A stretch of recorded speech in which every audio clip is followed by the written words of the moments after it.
Good morning guys! Welcome to the third floor. So ito na yung gagawin natin this morning. Kumusta po kayo mga kaibigan namin?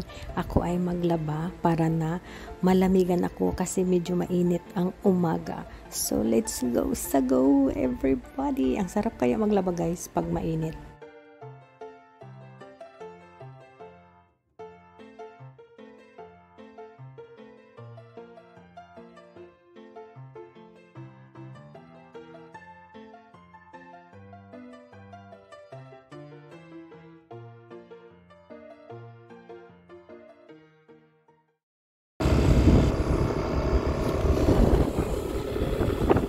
Dito na tayo guys.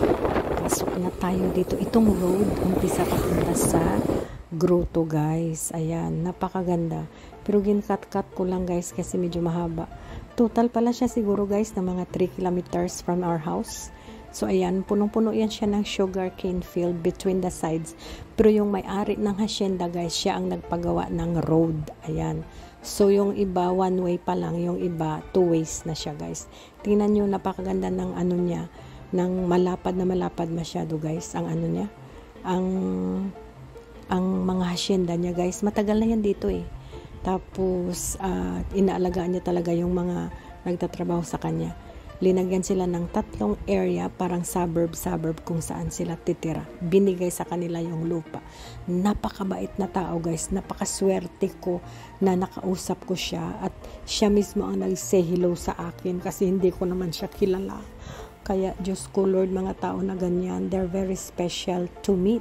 At nandito na tayo guys sa grotto. Ayan, tingnan nyo, napakalaki ng mga estatwa niyan.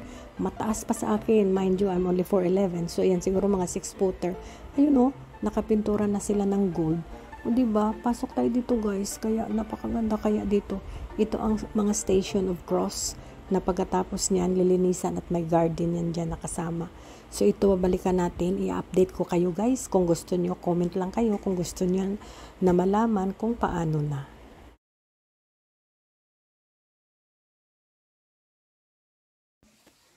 So guys, good morning. Nandito tayo sa grotto ni Mama Mary. Palagi kami dito guys kasi malapit lang to sa bahay namin, mga 10 minutes by motorbike. Tapos hindi naman siya crowded. Ayan guys, nakapaint na yung mga statues na malalaki. Ayan. So punta tayo dito. Yan ang grotto niya guys. Mag-pray tayo doon. Mga inaayos pala sila doon. Pinipinturahan nila. Wow, doon yan. Okay, let's go. Dito kami nagro-rosary once a week. And then ito guys, yung mga ano nila. Ayan.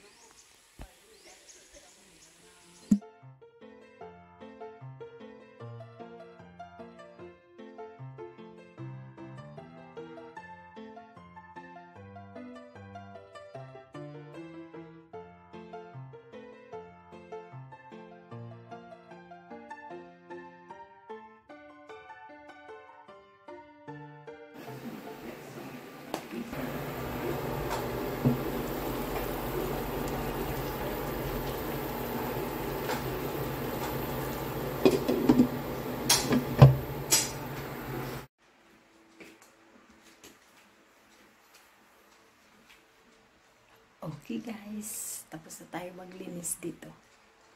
Gusto kong uminom ng juice. Patay ng ice.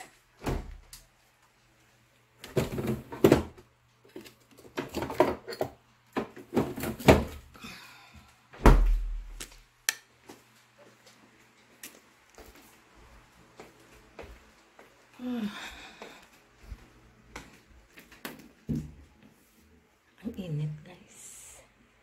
Medyo mainit today kung sa labas ka. Pero kung dito ka lang sa loob ng bahay, hindi naman siya mainit guys. It's really cool.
It's very refreshing. Okay, good. So, okay guys, good afternoon sa inyong lahat. Thank you so much guys for being here today sa channel natin. Medyo madilim guys kasi hindi ko binuksan ang ilaw. Bukas na ng ilaw. Ayan. So, okay na. May ilaw na tayo, which is really good. Ayan. Kumuha tayo ng ilaw dyan sa kabila.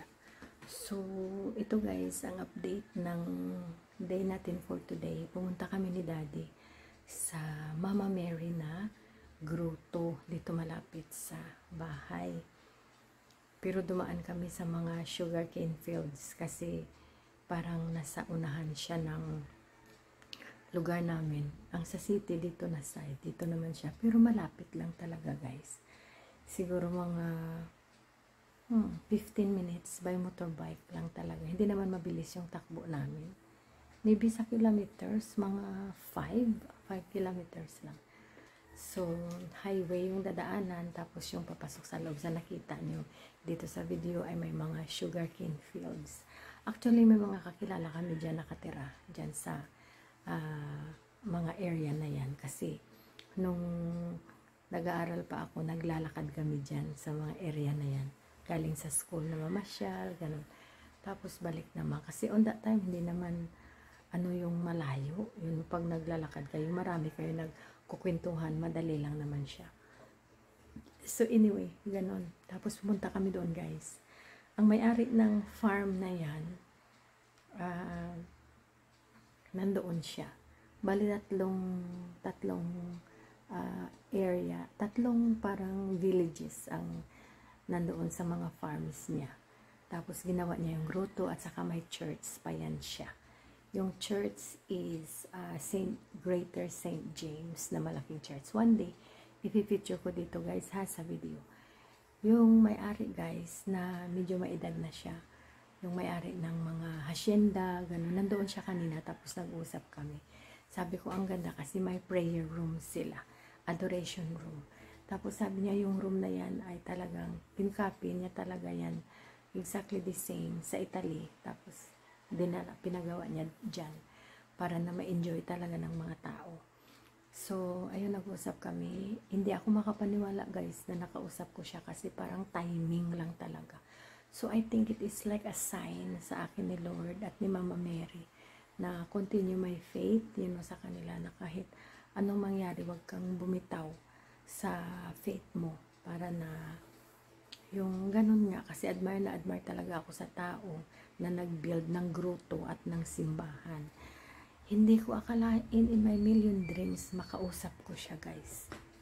I really feel like so relieved at saka yung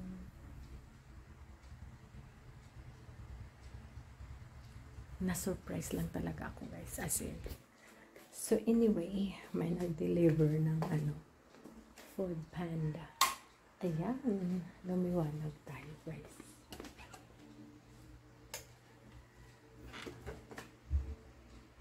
So, in that note, na ako guys, na feel ako parang, nag-wonder ako, bakit ko siya na-meet. Pero nung pumunta ako dyan noon guys, in-explain na sa amin ng mga tao na nagtatrabaho dyan, tapos kung sino may-ari, sino nagpagawa. Kasi admire ako sa mentality ng tao na ang ganda-ganda ng grotto. Tapos ni Mama Mary. Tapos basta Mama Mary guys, talaga ako. Yung makatch mo talaga yung attention ko ba. Kasi maganda yung pagkagawa. Tapos para ang theme nila napakaganda. Ganun. Kaya sabi ko, nung nandun ako, sabi ko, nakwento nila sa akin yung tao. Sabi ko, gee, I wish one day I can meet the person who done this, Pero kanina parang nautalo-talo ako. Kasi naglalakad ako ganun sa Sabi niya, hi, kumusta? Matanda na siya. Tapos, saan kayo galing? Sabi sa akin. Tapos, kinuwento ko sa kanya. Tapos, kinuwento niya sa akin ang idea nga, bakit niya gin-build yun. Tapos, ang dami niyang mga very deep, malalim na mga understanding tungkol sa grotto na yan. Kaya natulala ako ganun. Tapos yun, siguro mga good 20 minutes na pintuhan namin. Tapos, naglalakad-lakad siya, nag-check ng mga trabaho kasi marami pang hindi natapos. Gusto niya ipa-bless yung mga area na yon. Yung pag ano ang tawag nito? Pag Semana Santa, may ano siya guys, may mga area siya na Station of Cross. Pupuntahan mo, ang laki ng mga ribulto. So, hindi ko pa siya guys na kunan isa-isa kasi may mga nagtatrabaho. Tapos, hindi pa siya nalinisan sa ilalim. So, pagtapos na yan, ibabalik ko kayo doon. Sama kayo sa akin. Punta tayo doon para makita nyo talaga. So, pinakita ko lang dito guys, ang grotto. Paano, tapos para silang may tubig doon sa ilalim na parang running water na yung may story din yun. Si Saint Bernadette ba yun? Na ininom niya yung tubig long time ago. Tapos, nagkaroon ng malinis na tubig yung inimnan niya. Tapos, doon lahat ng mga tao nag-inom to supply the whole place. So, ayun. Kaya, napakaganda guys. Sabi ko, ano kayang meaning nito? So, hindi ko naisipin kasi medyo malalim na. Pero, pasalamat talaga ako kay Mama Mary. Na-meet ko guys, yung tao na may-ari ng asyenda, marami siyang businesses dito sa Bacolod. Mayaman na mayaman siya talaga guys. Pero he's very, very simple na tao. Pagpunta niya doon, yung mga tao niya nagtatakbuhan. Ako naman hindi ko talaga akalain na yun na ang may-ari. Kasi tinawag niya ako eh. Nagtingin-tingin ako doon underneath the tree kasi maganda ngayon. Tinawag niya ako, Day, sabi niya, saan kayo galing? Sabi sa akin, anong nasyon kayo galing? Sabi ko naman, Australia po, gana. Tapos kininto niya sa akin, sabi niya, nagustuhan mo yung lugar? Sabi ko, opo, ang ganda-ganda. Tapos sabi niya, saan mo nalaman na nandito? Sabi ko, sa Facebook po, nakita ko yung ano nyo, yung mga post. Tapos sabi ko, gusto ko mapuntahan. Sabi niya, bakit sa Facebook? Sabi niya, hindi siya siguro nagpe-Facebook guys. So yun, ang kwento. Kaya, yun ang kwento natin for today in that note. So, ayan. So guys, sa inyo, alam ko marami kayong sumusubaybay sa amin kung kumusta ang buhay namin dito, paano kami nabubuhay dito guys, ganyan. So, pag may mga plano kayo guys na pumunta dito, very simple lang naman ang rules pag pumunta ka dito. Dapat kung may bahay ka na o magrenta ka, tapos yung mga tao sa paligid mo dapat may pera ka, to support yourself, ha? Tapos ang main ko talaga advice sa inyo at advice ko to all the time, huwag nyo i-spend ang pera nyo sa mga tao na matamis magsalita sa inyo. Obserbahan nyo muna yung mga kaibigan nyo. Kasi guys, ganyan talaga dito, na experience talaga namin. Very sweet talk, tapos mali pala na tao, tapos sayang lang yung effort mo magtulong doon. Magtulong na lang kayo in another way, marami namang ways para magtulong. Pero isipin nyo talaga yung paano nyo ma-fit yung budget nyo. Kasi tayo, guys, sa abroad, kami sa Australia, nagbabudget kami para na mag-fit ang sahod namin, para makapagpadala kami sa pamilya namin dito na extra money, malaki kaya ang pinapadala dito sa Pilipinas para makatulong sa kanila.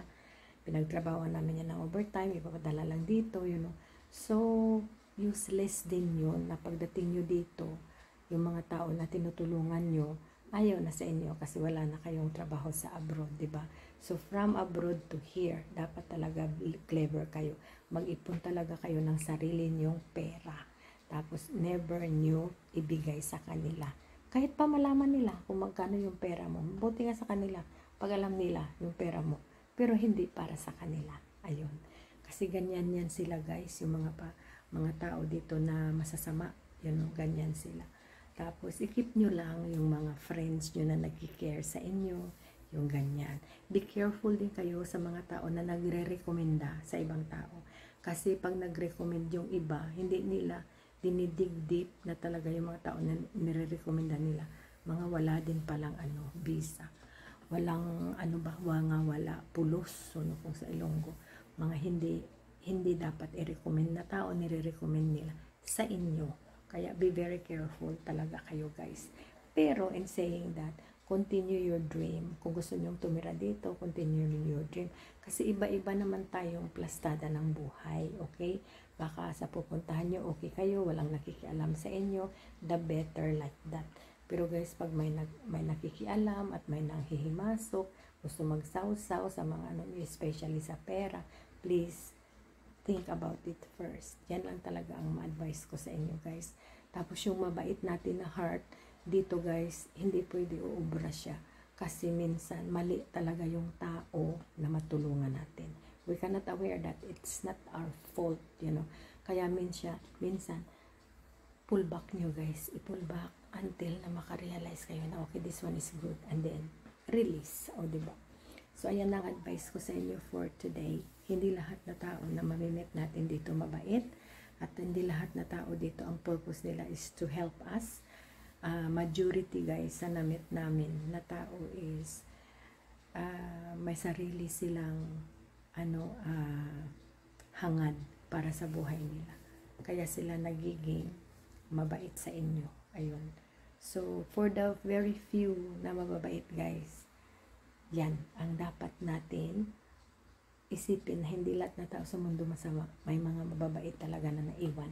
Depende na lang kung ano ang ma-offer natin sa kanila for help or as a friend. Hindi naman ibig sabihin magbigay tayo sa kanila ng pera kasi minsan sa kanila they don't need the money, they just need your friendship.